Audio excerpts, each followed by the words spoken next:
Chelsea versus Everton, Liverpool versus Brighton, Arsenal versus Wolves. All the three big six teams are hoping to bounce back to their winning ways. And on the other hand, Manchester City will be traveling to Crystal Palace to keep their winning momentum going. And Manchester United will be welcoming Bournemouth at the Theatre of Dream, also hoping to keep their winning momentum going. Let's go!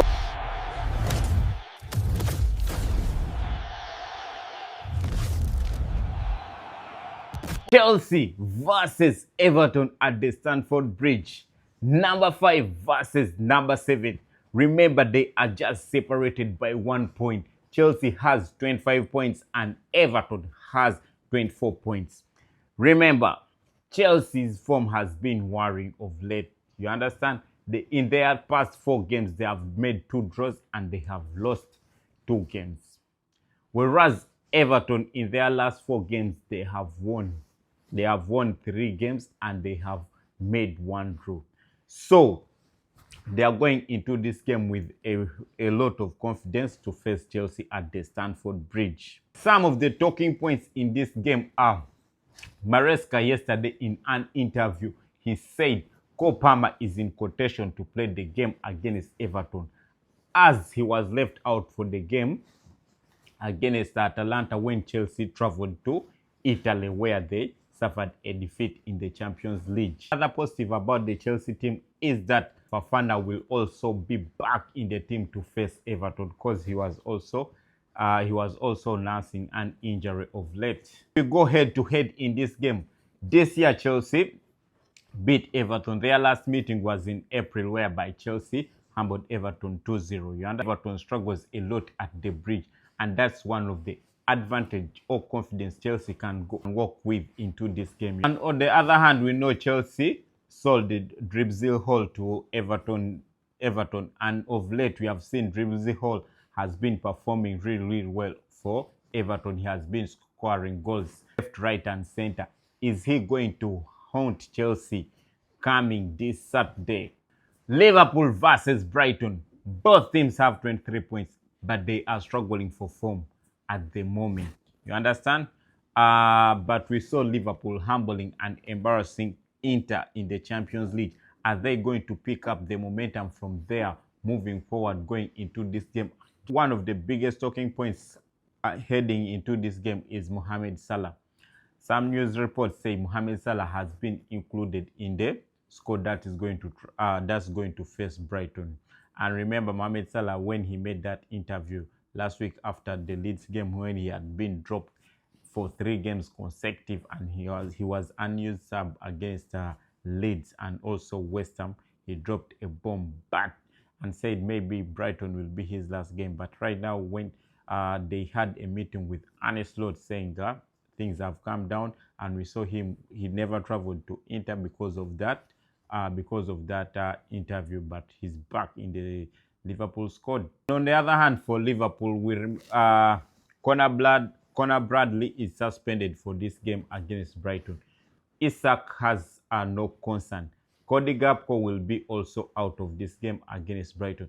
So some question can be raised: are we going to see Szoboszlai playing at the right back again, or are we going to see Joe Gomez playing there? Because we know Liverpool right now is unpredictable. You don't know who is going to play, who is not going to play. Because we have seen Arne Slot every time changes his squad, dropping Salah, dropping Robertson for absolutely no reason. So we have to just wait and see. But on the other hand, Federico Chiesa is also back, as he missed that game for Inter with he was suffering some illness, but he's back. Since Gakpo is out, are we going to see Federico Chiesa also getting a chance to start a game for Liverpool? Because most of the games he has played for Liverpool in the Premier League, he has been coming off the bench. So since this guy is injured, Gakpo, are we going to see Federico Chiesa start for Liverpool for the first time? Thomas Milner and others are also back to help Brighton, to strengthen Brighton's squad, because they have been out with injuries. Arsenal versus Wolves. Top versus bottom. as Arsenal look to bounce back to their winning ways. Wolves are looking for their first win after 9 consecutive losses. Some of the talking points in this game, we see Arsenal have a chance to go 5 points clear on top of the table as Manchester City will be playing on Sunday. Arsenal have won their last 8 meetings against Wolves in the Premier League.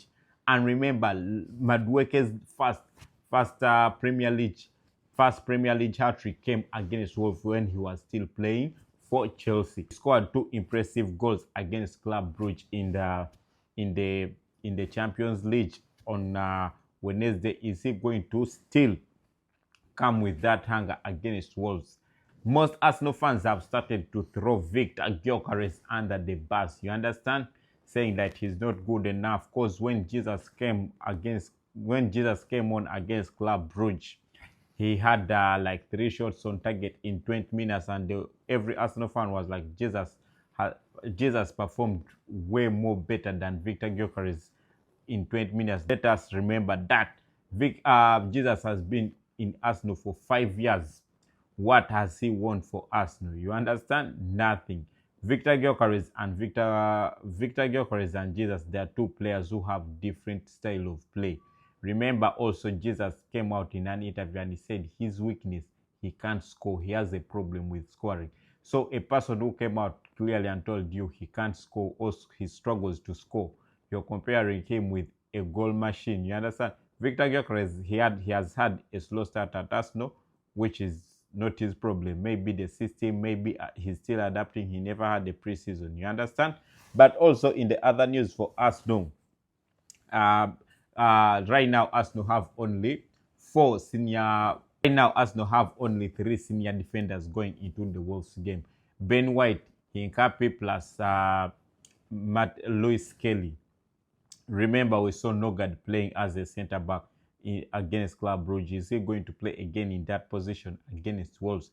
You understand? Because we have seen reports saying Saliba may be fit to face Everton. So, which means Saliba and also Timber is also out. We saw also reports coming that Rice won't be playing tomorrow because of fatigue. You understand? And we have been talking about this every day. Arsenal or Mikel Arteta uses his players a lot. He doesn't want to make sub. So this had to happen. Crystal Palace versus Manchester City. Top 4 clash. Second versus fourth. Their last meeting at the Selhurst Park ended in a draw. Remember, Palace humbled Manchester City in the FA Cup final, winning their first trophy in a very, very long time. And right now, in a very, very long time, maybe that's one of the confidence booster. And also they have been performing really, really well recently. Crystal Palace. Those are some of the confidence, or that's the confidence booster Paris are going with in this game against Manchester City. Manchester City are also enjoying a strong run after humbling and embarrassing Real Madrid in the Champions League and sitting 2 points behind Arsenal, the league leaders. Palace have to watch Phil Foden going into this game because he has picked up some form. Plus, Chucky, those 2 guys have become a problem. They have started pulling strings for Manchester City in each game they play. And also the key man, Haaland, we saw him, he was back on the score sheet in midweek against Real Madrid with that brilliant penalty. So Palace have to see how they are going to stop these guys. You understand? Because Manchester City right now, their attack has started to click. Manchester United versus Bournemouth. Manchester United were back to their winning ways as they humbled bottom Wolves to close the gap on top 4. But this week they will be taking on Bournemouth, who are also struggling, as Bournemouth also got some points against Chelsea. But some of the talking points in this game, we all know Bournemouth historical has been making Manchester United struggle every time they face each other. The last meeting, Bournemouth humbled Manchester United 3-0 at the Old Trafford. And right now, since Bournemouth is struggling, is this the chance for them to get some redemption and get back also to their winning ways? Or Manchester United is going to go away as victorious at their tough. You understand? Some of the positives in some of the talking points are Bruno Fernandes has been so influential in Manchester United, as we saw him scoring 2 goals against Wolves and help them win there. And Benjamin Sesko also may be back for this fixture against Bournemouth.